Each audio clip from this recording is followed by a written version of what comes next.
नमस्कार, स्वागत है आप सभी का। मैं हूं आपके साथ शाबनी पटनायक। बुलेटिन की शुरुआत करेंगे जहां सोलन जिले के शामती में हुई बरसात से त्रासदी का जायजा लेने मुख्यमंत्री सुखविंदर सिंह आज शामती पहुंचे। इस दौरान उन्होंने बेघर परिवारों से मुलाकात कर उनकी समस्याओं को सुनकर मदद का आश्वासन भी दिया है। वहीं बता दें कि मुख्यमंत्री सुखविंदर सिंह सुक्खू ने बताया है कि आपदा में जिनका भी नुकसान हुआ है उन्हें 1,45,000 मुआवजा दिया जाएगा। आपदा ये 50 वर्ष में बारिश ने ऐसा कहर ढाया जो हमारे जीवन काल में कभी हमने देखा नहीं। अब मैं यहाँ देख के सोलन में बिल्डिंगें नीची हो चुकी है, मकान गिर चुके हैं। हमने जिनके मकान पूरी तरह नष्ट हो गए उनको 1,45,000 रुपया दे दिया है। जिनके थोड़े पार्शल मकान है उसमें भी मैंने कहा कि 1 लाख तुरंत प्रभाव से दे दिया जाए। मेरा ये मानना है कि इस आपदा की घड़ी में जो हमारे साधन होंगे वो आपदा प्रभावित लोगों के लिए खुले हैं और इस दृष्टि से हमारी सरकार ने कार्य करना शुरू किया। सर, केंद्र सरकार की तरफ से कितना सहयोग मिल रहा है? अभी केंद्र सरकार की तरफ से अभी हमारे को इंटीरियम रिलीफ और अभी कोई सहायता मिली नहीं है, लेकिन उन्होंने एक जो हमारी किस्त दिसंबर में आनी थी उसको एडवांस उन्होंने 180 करोड़ रुपये हमें दिया है। वहीं हिमाचल प्रदेश में आए आपदा को देखते हुए हिमाचल सरकार ने आपदा कोष 2023 बनाया है और इसके लिए बैंक अकाउंट नंबर जारी किया। रविवार को मुख्यमंत्री सुखविंदर सिंह सुक्खू ने ओक ओवर से इसको लेकर आपदा कोष का QR कोड भी जारी किया, जिस पर लोग आसानी से आपदा कोष में अपना अंशदान दे सकते हैं। मुख्यमंत्री सुखविंदर सिंह सुक्खू ने कहा है कि प्रदेश में आपदा से काफी तबाही देखने को मिली, जिसको देखते हुए आपदा कोष 2023 का गठन किया है और इसके लिए 2 बैंकों को चिन्हित किया गया और अकाउंट नंबर जारी कर दिए गए, जहां पर QR कोड, ऑनलाइन पेमेंट और क्रेडिट कार्ड से लोग अपना अंशदान दे सकते हैं। प्रदेश में त्रासदी आई है और 50 वर्षों में बारिश ने ऐसा कहर बरपाया है। उस संदर्भ में हमने आपदा राहत कोष 2023 को लॉन्च किया है। ऑनलाइन पेमेंट हो सके, QR कोड से पेमेंट हो सके, क्रेडिट कार्ड से पेमेंट हो सके और उनके लिए 2 बैंकों को चिन्हित किया गया है। एक है हिमाचल प्रदेश राज्य सहकारी बैंक और दूसरा है HDFC बैंक। पूरे हिंदुस्तान में हमारे जो नंबर है वो जारी कर दिए गए हैं, जिस अकाउंट नंबर में, जिस IFSC कोड में पैसा डिपॉजिट होना है और 2-3 दिन में विदेशों से आने वाले लोगों के लिए भी ऑनलाइन बैंकिंग शुरू की जाएगी। केंद्रीय खेल और सूचना प्रसारण मंत्री अनुराग ठाकुर बिलासपुर जिले के 1 दिवसीय दौरे के दौरान घुमारवी उपमंडल के तहत दधोल में बारिश के चलते प्रभावित हुई गौशाला पहुंचे, जहां उन्होंने आपदा प्रभावित इलाकों का दौरा भी किया। इसके बाद अनुराग ठाकुर घुमारवी और स्वारघाट में आयोजित टिफिन बैठक में शिरकत की है। इसके बाद केंद्रीय मंत्री बीजेपी कार्यकर्ताओं के साथ टिफिन शेयर करेंगे और फिर उपायुक्त कार्यालय परिसर के बचत भवन में आयोजित दिशा समिति की बैठक में शामिल होंगे। साथ ही भारी बारिश के चलते जिले में हुए नुकसान का अधिकारियों से जायजा भी लेंगे।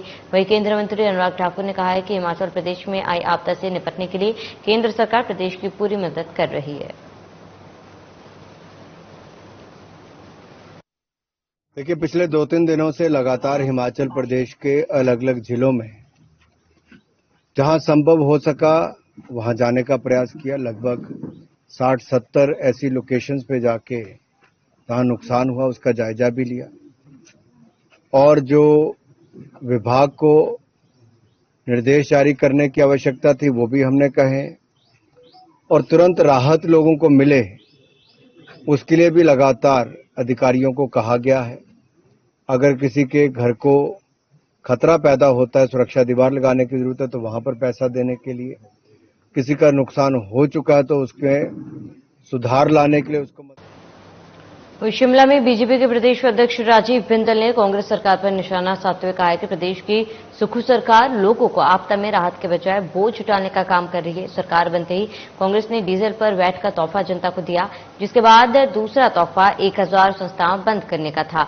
अब आपदा में भी फिर से डीजल के दाम बढ़ा दिए। वहीं उन्होंने कहा है कि पूर्व की बीजेपी सरकार ने जनता को महंगाई से राहत देने के लिए डीजल पर वैट कम कर 7 रुपए डीजल के दाम सस्ते किए थे, लेकिन अब कांग्रेस सरकार ने जनता को महंगाई के तले दबाने वाला निर्णय लिया, जिसका असर दूसरी चीजों पर भी पड़ेगा।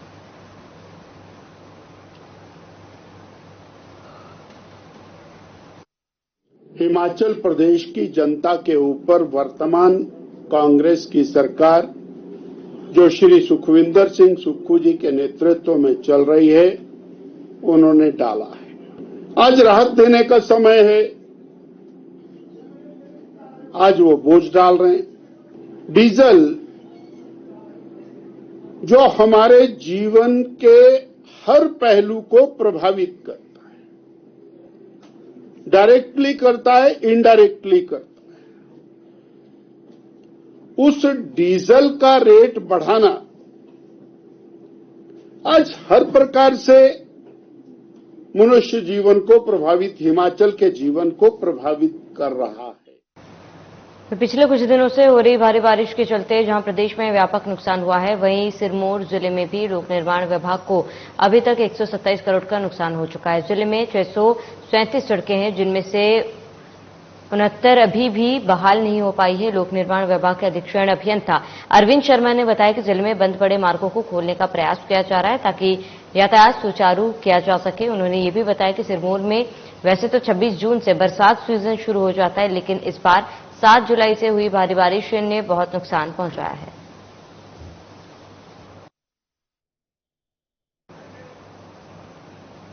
तो लोक निर्माण विभाग को 127 करोड़ का नुकसान हुआ है और 69 सड़क मार्ग अभी भी बंद है, जिन्हें चालू करने की कोशिश की जा रही है। और ऐसे में लोक निर्माण विभाग को करोड़ों का नुकसान भी हुआ है।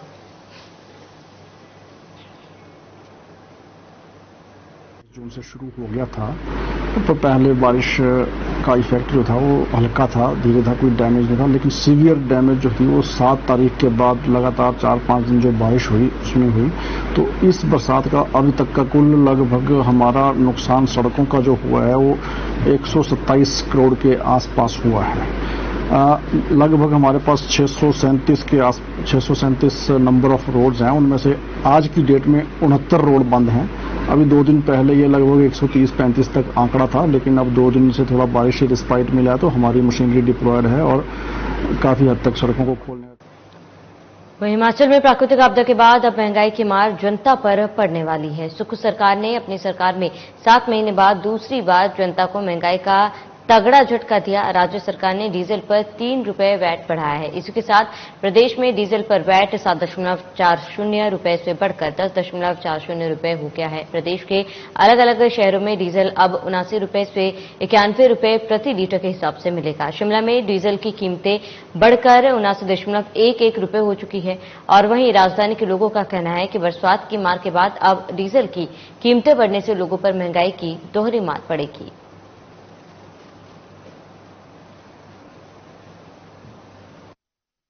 ये सारी मार तो लोगों पे पड़ेगी सर जी, और आम जनता पे पड़ेगी। पहले 3 रुपए डीजल का रेट बढ़ गया, इससे महंगाई और चीजें भी महंगी होंगी और आम जनता पे बोझ पड़ेगा। लोगों की जेब से पैसा जाएगा टैक्स के रूप में, इसमें रूप में बहुत महंगाई हो गई है इस टाइम। तो महंगाई की मार आम जनता ही झेलेगी, बड़े लोगों को तो कोई फर्क पड़ने वाला नहीं है डीजल से।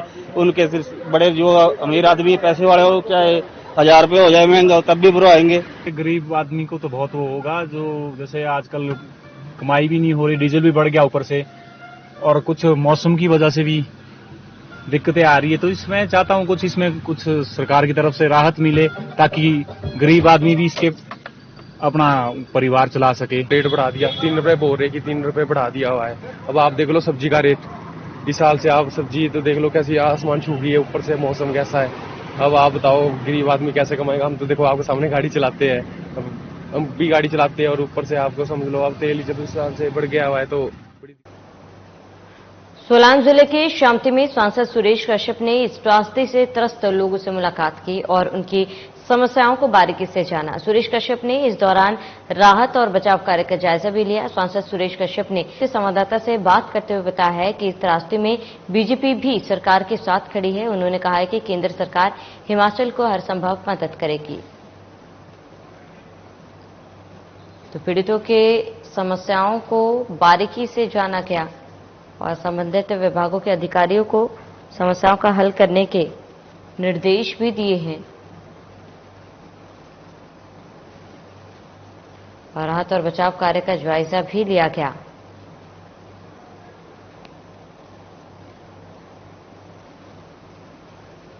तो शिमला में त्रासदी से कारण लोग परेशान हैं और ऐसे में सांसद सुरेश कश्यप पीड़ितों से मिलने पहुंचे थे, उनकी समस्याओं को जाना और सुना और हर संभव मदद दिलाने की बात कही।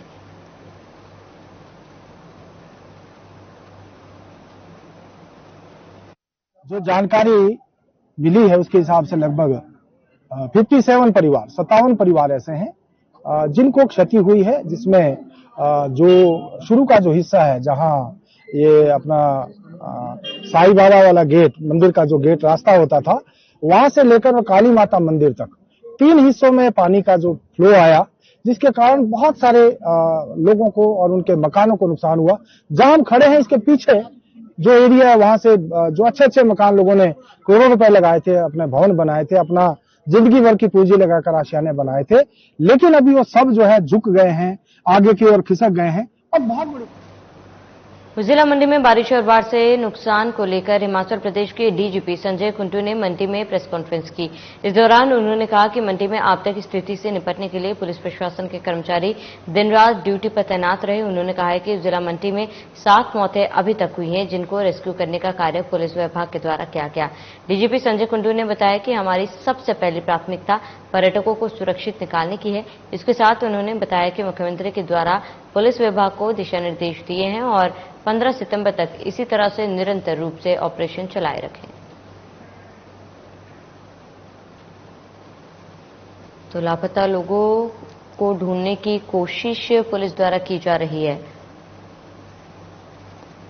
और आपको बता दें कि प्राथमिकता से लापता लोगों को ढूंढा जा रहा है।